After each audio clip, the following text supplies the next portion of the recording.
je n'ai jamais fait la moindre comparaison directe avec la Shoah. Je me suis dit, je donne la parole à quelqu'un comme Vera Sharav, je donne la parole à ceux qui ont vraiment la légitimité, la crédibilité pour en parler, et qu'ils le fassent avec le plus de subtilité et de respect possible.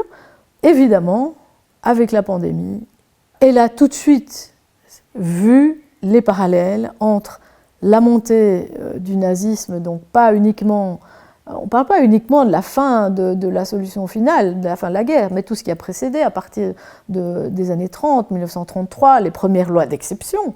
Et elle a communiqué tout au long de la pandémie, a fait de nombreuses vidéos, elle a parlé avec beaucoup de lanceurs d'alerte.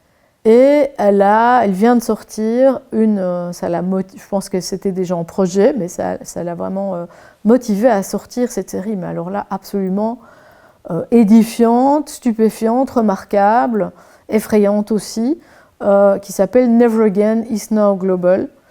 Donc pour plus jamais, c'est maintenant et c'est partout, et qui montre très clairement les parallèles. Donc c'est 6 épisodes, plus de 6 heures de documentaire, les parallèles entre la montée du nazisme et ce qui s'est passé là, à l'occasion de la pandémie. Là, on a 6 heures, et c'est pour ça qu'il y a une multiplication de témoignages. C'est-à-dire que ce n'est pas une personne qui pense ça, il y a de nombreuses personnes qui le pensent. Seulement, on ne leur donne jamais la parole.